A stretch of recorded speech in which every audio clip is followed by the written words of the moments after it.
About a year ago, a really popular and financially successful superhero movie known as Thor Ragnarok came out, and I think sometimes that's dumb. That's not even what I wrote. What I wrote was better. What did I write? Yeah.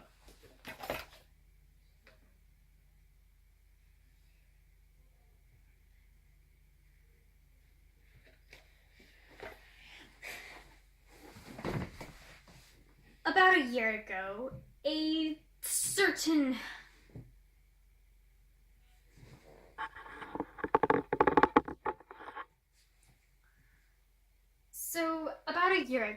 a certain superhero movie came out that was both critically and financially successful. I mean, this movie was really popular when it came out.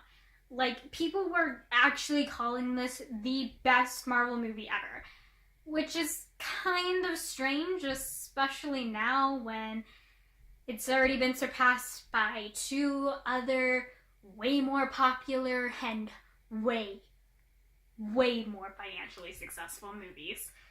But nevertheless, it remained a super popular film and is still regarded as one of the best, or at the very least better, Marvel movies. And I'm of course talking about none other than Thor Ragnarok.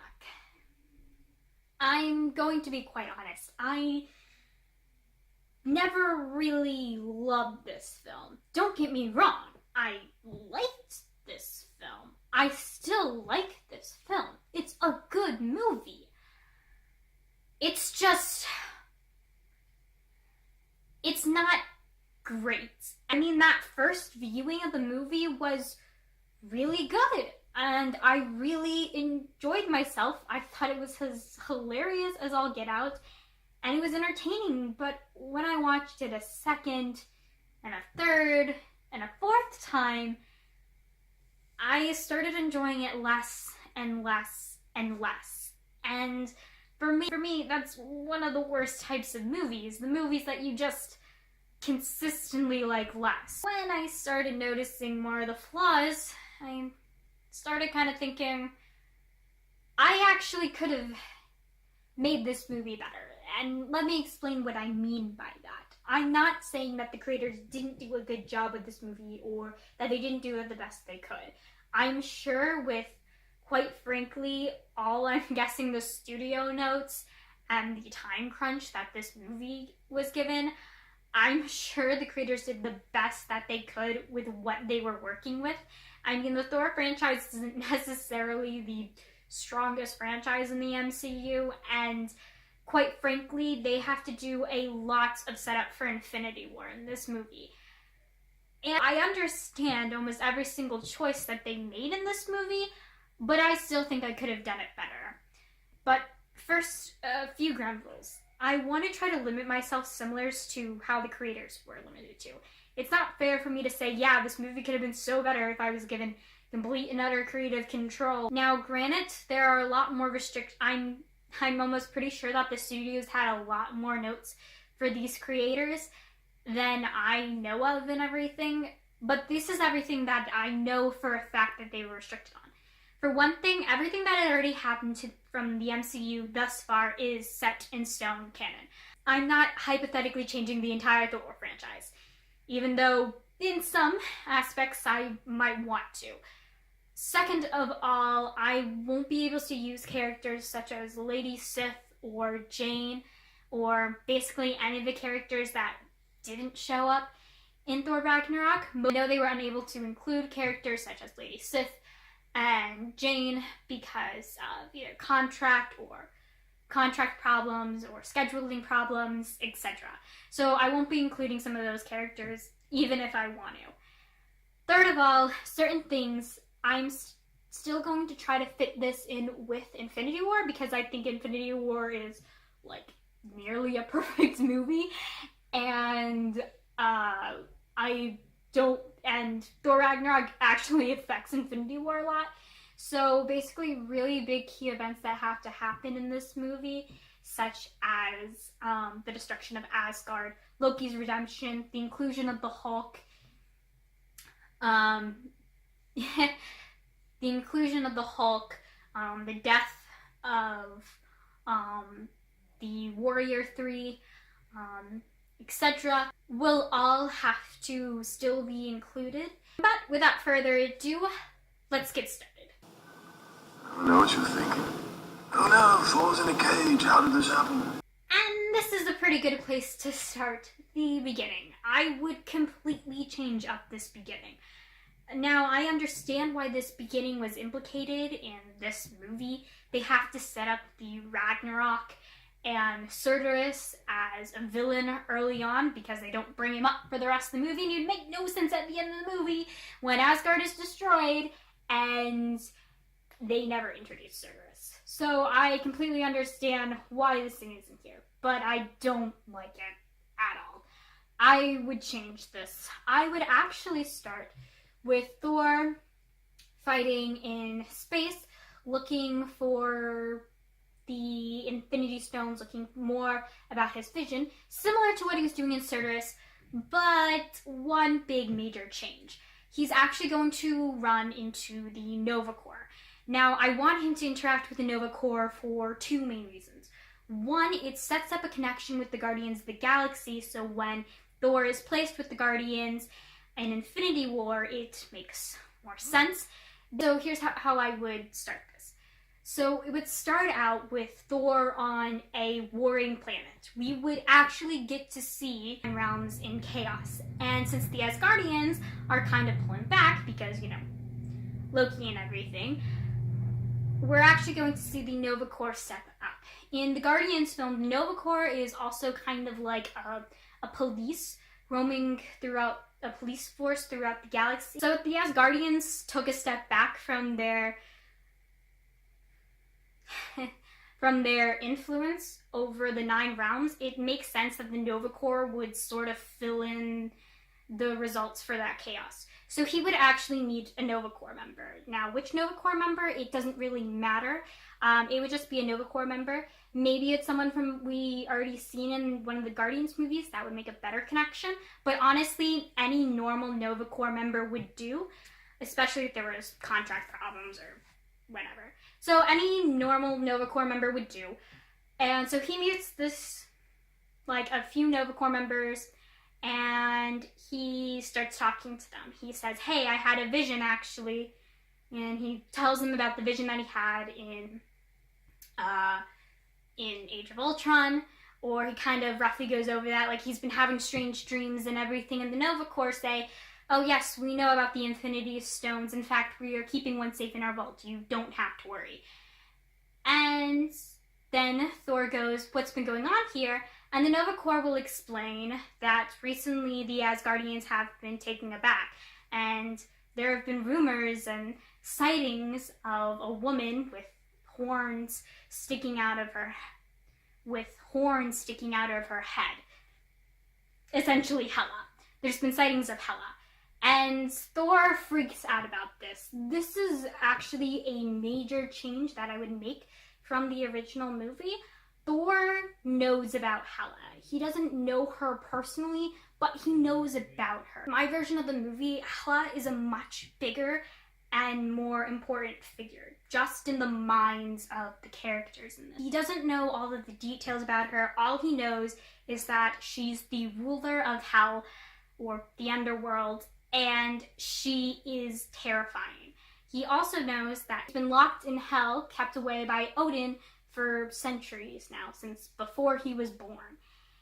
And this makes Thor a little bit suspicious. So he goes to Asgard, where essentially the same Loki revealing that he's Odin thing basically happens the same. Then they would go to Earth, and everything up to the point where Thor is talking to Doctor Strange would basically remain the exact same, even including that little scene where Thor says that he broke up with Jane because, as I said, that kind of needed to happen, even though I didn't think it was well done, quite frankly. I can't find a better place to put it in. So he's talking with Doctor Strange, and basically that little end cameo scene of him and Doctor Strange play out about the exact same way. But there is one little change almost immediately after that little end credit scene that we see play out at the end of Doctor Strange. Loki would come back in, and the thing would basically go about the same, except Loki would be kind of making snide comments and everything like that, and there'd just be kind of this really funny banter between Doctor Strange and Loki, because I wanted to see that, and like that was one of my biggest disappointments in this movie, was that there was not more Doctor Strange and Loki, because those two together would have been perfect, and they didn't do that, and I was upset about that. But that's the only thing essentially I would change. So Doctor Strange takes him to Norway with his little portal thing, and we get Odin's death scene. Again, this would have to be included, and I actually really like this scene in the movie, except for the fact when Odin's just like, oh yeah, by the way, you got a sister, and yeah, and my life was the only thing that held her back, so good luck, bye! That would not happen. It would much more focus on Thor, Loki, and Odin. This is kind of the last goodbye. This is kind of the last strand of that dynamic that we will get to see in the Thor movies. And there will be a little explanation on Hela. He won't tell them everything. Thor would probably just bring up, hey, I heard Hela is appearing, and Odin might say something like, I'm not surprised, my time is almost up, and everything, and etc., etc., etc. And he basically gives a very similar speech, but again, he doesn't go on just explaining everything about Hela in that one moment. We will get in that one moment. Instead, he probably says something like, you know, I have not been a very good, and it's like, forgive me, my sons, I have not been a very good father to you and everything. I have divided you. It's my fault that you guys are divided. None of this would happen if it wasn't for me. Nothing that's about to happen wouldn't happen if it wasn't for me. And Thor and Loki are really confused, but before Odin's able to answer, he floats away, and we have a very somber moment for a second before Thor turns on Loki, screaming that this is all his fault and none of this wouldn't happen if it wasn't for Loki. And Loki will immediately go on the defenses. This is kind of one of the first times we see Loki changed. Even in the original Thor movie, this is kind of the first big shit moment that Loki has in really almost this entire franchise. And Loki will actually be sincere in this moment, saying, I honestly didn't want this to happen. And they have a little skirmish. Not a big crazy battle, but they will actually be some physical altercation until Hela reappears.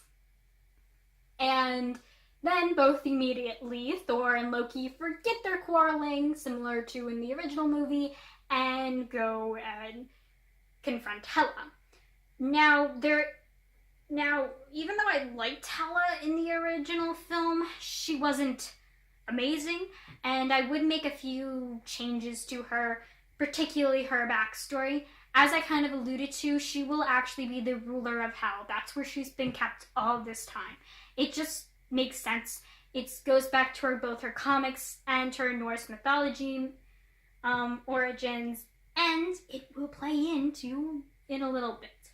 But essentially, this scene plays out very similar, including Thor throwing the hammer and it breaking. And this is where a major change would happen. Another major change would happen. So Thor will actually die. The explosion will actually kill, big air quotes, kill Thor and Loki. And Hela uses her dark magic to transport herself to Asgard. Then we will cut to a scene of Thor waking up in hell. So this will essentially be replacing the Zakar scene. The thing that I really felt was off about the Thor Ragnarok movie was the Zakar part. While it was good on its own, it didn't really make much sense in the context of the Thor franchise and in the movie itself. Yes, it brings in two important characters to that movie, but I think it would actually make more sense if Thor actually goes to hell. He actually dies, in a sense. And so Thor will end up waking up in hell, and he is essentially offered a choice by one of Hela/Surtur's servants. Either he could A, remaining in hell, or entering this tournament. He would enter into an arena battle where if he wins and beats the ultimate champion, then he will be able to return to his mortal form. Both him and Loki are offered the same proposition. Loki, being kind of the coward that he is, immediately chooses, I'll stay in hell, but Thor chooses the arena battle. And then he is immediately transferred into this sort of gladiator cage sort of thing. And essentially the same scene that played out in Sakaar when he was held in that cage will essentially be the exact same scene, except obviously in hell. I would still actually include Kronk in this and Meek. I actually think it would be, and I would actually keep their characters basically the same, especially Kronk. I think the idea that he started a revolution and it didn't really go his way, he's in hell, meaning he died, I think would be freaking hilarious. But, anyways, basically the same thing happens, and Loki comes back, and Loki appears to him, and he's trying to convince Thor, hey, stay here, let's not deal with Hela, maybe one day we can sort of like take over hell. Like Loki kind of hints that he's got some connections down here. They could rule hell together because Hela's basically abandoned this place. And she's essentially taken over Asgard. She's essentially abandoned hell. Hell is essentially for the taking. And Loki's like, why not us? Let's do that instead. And Thor's just like, no, we need to get back to Asgard. Hell is going to destroy everything. And then Loki says something like, no, Thor, she's trying to save everything. This will be a hint that will be revealed, which is a setup for something that will happen later. Meanwhile, in Asgard, we will see Hela entering Asgard. And how she gets to Asgard, she'll use some sort of dark magic portal. Basically the same way how she was able to get out of hell is how she'll enter Asgard. Essentially, she only came to Earth to fight off Thor and Loki because they were her biggest threats. Make sense? Good. She will create a portal and go into Asgard, where she will meet Famdurl. I think that's how you pronounce his name. He's one of Thor's friends. You know, this guy? Yeah, him. So where she will meet him, and he'll be like, hey, what are you doing here? And immediately draws his sword and starts charging at her, but just before he's about to strike,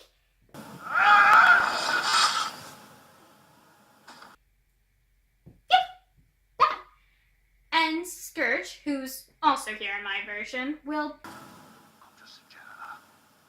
And the rest of the scene will play out from there. Then it will jump back to Hell, where we see Loki talking to a servant of Surtur. And this is where kind of Surtur is going to be introduced in this movie. They're sitting at like a bar sort of thing maybe, or whatever, and they have this little squirrel. Something like Surtur is going, so the servant's kind of like, well, Surtur will conquer hell, and then he will destroy Asgard. And Loki said, no, that's not gonna happen. I'm gonna conquer hell, or something like that.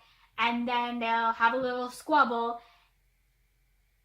They'll squabble a little bit more, and then Loki would say something like, there's no way Surtur could take over hell as long as Thor's here. And then this servant of Surtur or whatever, or this little minion of Surtur will say something just like, ha, pathetic. There is no way he can beat the grand champion. And Loki will say something like, oh, you don't know my brother. Trust me. I would bet everything for this. And he's like, there's no way that anyone can defeat my brother. So we see a little bit of admiration in him. And he would say something, and then the armiger is just like, it's a bet. We will cut to a scene of Thor getting ready for the arena battle. And then essentially that battle scene would play out the exact same, except instead of Thor getting electrocuted and shut down, he would get hit by like a fireball of some sort and would knocked out. And then we cut to a scene and then we see Surtur's servant or whatever throwing a fireball at him or whatever, like, and he says something like, he can't escape, she won't let me, or something like that, and he runs off. And Loki is kind of freaking out. Like, he's just like, oh no, like, is Hela still, like, Hela, like, still has influence over here. Next, we would basically cut to that scene where he is in the same kind of room as the Hulk, and we essentially get that very similar scene playing out. Obviously the design would be different, but it would basically be the same scene, and we'd have a very similar dynamic and everything with the Hulk. And now at this point, you notice that I haven't included Valkyrie in this movie, and it's nothing against her character per se or anything like that. It's just both in the movie and particularly in my version of events, I couldn't really find a good place for her to fit.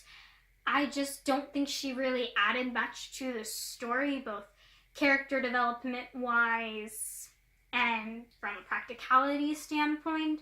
So she's not in this movie. Again, nothing against Valkyrie personally, just she's not in my version of this movie. Next though, we will go back to Asgard. We'll see a scene of Hela announcing herself to Asgard. And unlike in the movie where she presents herself to the army, she essentially gives the exact same speech except one key difference. She talks about Ragnarok a lot. She talks about the destruction of Asgard. More specifically, she talks about Surtur coming and destroying everything. Surtur being the end of all, and how she battled Surtur all these years in hell, and how she's been able to keep him and defeat him, but now that Odin's not here, you know, she's going to need more power. She's going to need Asgardians to help sacrifice themselves to defeat this great evil, you know, deity who just wants to destroy everything. And this actually persuades some Asgardians. Some of the Asgardian soldiers are actually turning to Hela, not just Scourge. A bunch of Asgardian soldiers and commoners turn to Hela and are like, she can protect us. Thor isn't here, Odin's gone, like Hela's the only one who can protect us from Surtur. You know, she's the only one who can save us now and everything. And so a lot of people turn to her. And this does multiple things. One of the things in the movie that I always found off was that only Scourge followed Hela. Like, everyone else was resisting her, but, like, Scourge. So, that just didn't make really a lot of sense in the movie. And, I kind of thought this would be better. And also, at the end, it's not just a CGI battle. And we'll get to that in a second. But some people do turn. But a few notable faces don't turn. Most mainly, two of the remaining Warrior 3, since as we already established, one is dead, named two of the Warrior 3.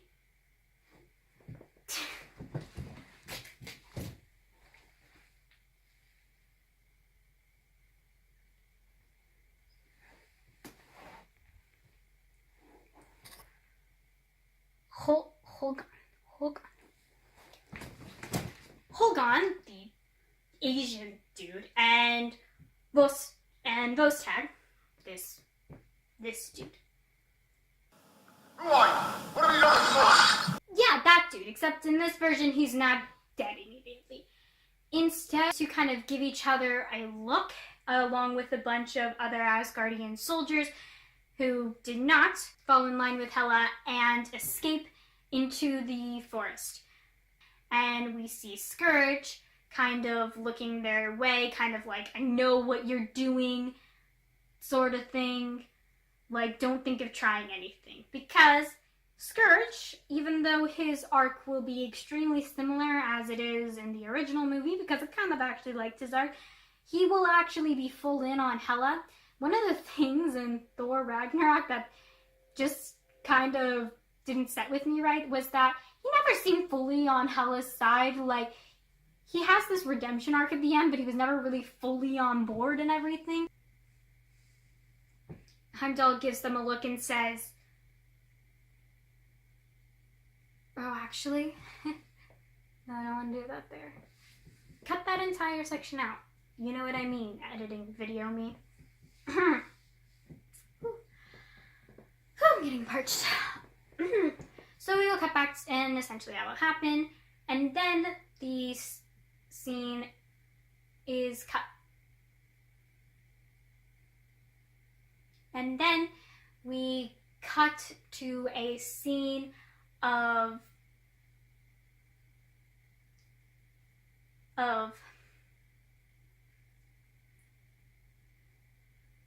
basically goes the same, and then we cut to back to the scene of Thor and the Hulk, and it's Loki. But Loki is actually wants to help.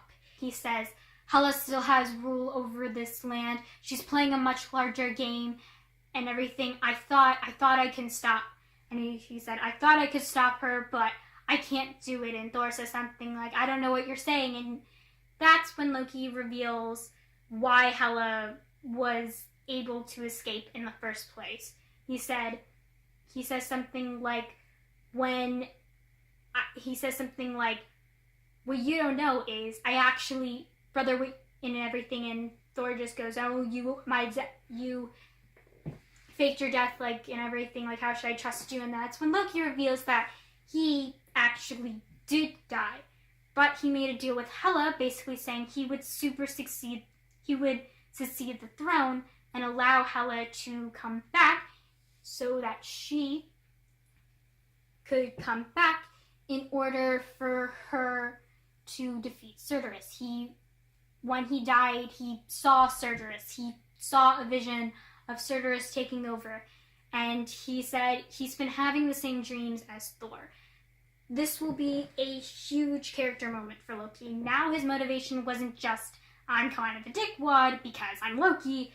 It was, no, trust me, I actually saw the future and everything, and basically I was just trying to protect my own hide. And I was trying to protect Asgard in his eyes, but of course Thor won't see it that way. He said, you let this all happen, so you actually did. He's like, I never wanted Odin to die. She was just going to gain a little bit more power from Asgard. It was letting her take power, which is why I was letting her take power so she could continue to defeat Surtur and everything. So she could defeat Surtur, but she still has power. She has power over Surtur's servants. There's something else going on. And Thor gets really mad at Loki and says, how can I ever trust? And Thor gets really mad at Loki, and Loki honestly just wants Thor's help. Trust me, brother, just one more time. I have a plan, he says. I know how to escape hell. And he's like, you know how to escape hell? And he's just like, of course, brother, I have escaped death 2 times. Do you think I haven't gotten out of here before, sort of thing? We will see a little Loki. He's like, I can get you and your friend out. And he's just like, I don't know how you can. And he's like, do you see this giant kind of beam in the sky and everything? Most mortals can't handle it, which is why they stay here. But what they don't know is that us gods basically can go out and we can be essentially be resurrected, and we can essentially come back to life, essentially, is what he's saying. So then we cut back to Asgard, and Hogun, and Heimdall all sitting around a small table and deciding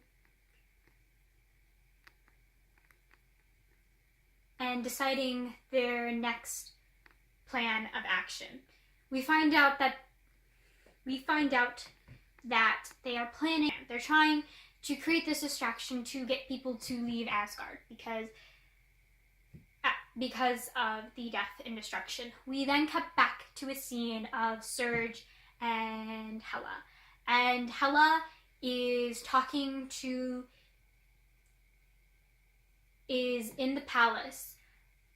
And Hela walks into the palace with her army and Surge and basically the same scene where she tells Surge her backstory and makes him her executioner.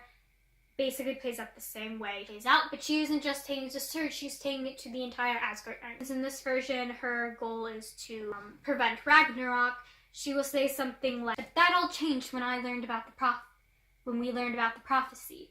When Odin learned of his eventual demise."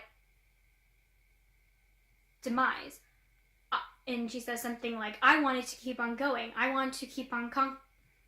I wanted to keep on conquering. I wanted to continue being this great nation, but Odin refused. He couldn't possibly let himself die.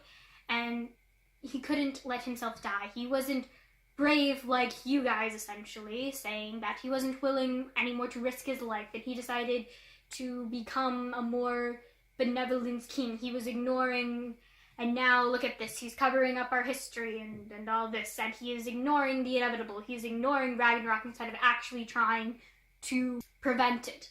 And essentially that scene plays out the exact same way. She resurrects the army, then she creates a portal to Hell where all of Surge's minions are there waiting, and she sends the army, and she sends the two armies in there, and we see fighting, and she sends them into the two armies. Then we cut to a scene to Thor, back to Thor. And he wants to leave, but he doesn't know if he can trust Loki. But he's not really sure if he can trust Loki. So he goes and he tries to communicate with Heimdall, and essentially that same scene plays out. But instead of Heimdall, and that scene essentially plays out. But instead we see Heimdall gathering the people, we see him gathering the people and loading them on two ships. And we then see a battle raging of Hela's warriors and Asgardian soldiers fighting, and Thor says something, and then essentially the same conversation happens, and then we're back in Asgard. And we see Hogun and Vosgard, they're fighting with a bunch of other Asgardian warriors, and Scourge is fighting along with them. He is helping set off the rebellion. After all, he's the executioner, and that's kind of part of his job. He's supposed to lead the troops, so he's leading the troops, and he's fighting his essential fellow Asgardians. And they're pretty well evenly matched. Again, these are Asgardian troops against Asgardian troops, so they're pretty well evenly matched. But Hosgard and Vosgard are two amazing fighters, and they are kind of starting to get the upper hand. And then because of their fighting techniques and everything, they're starting to get the upper hand. So Scourge essentially kind of like calls and everything. Then Hela comes to the battlefield and is just like, "What's going on here?" and everything. "I thought you could handle this, Scourge." And Scourge is just like, "No, like I can do it. It's okay, like I can do this. And Hela's just like, there's no need. We can't waste any more soldiers on this pathetic fight. Never. We can't waste any more. And she's just like, I'm bored with this. We cannot waste any more soldiers on this fight, essentially. And then she basically takes her spikes and she kills all of the Asgardian soldiers, except for Husgard and Hogun and Vosgard. And something to Scourge, and they're trying to escape. I will take care of the rest of this. And this is where we will see Hela's big badass moment. She will she will essentially take out all the troops, except for Hogun and Vosgard. And then those two will kind of have a buddy, pair, team up fight sort of thing with Hela, and eventually, though, leading into their deaths.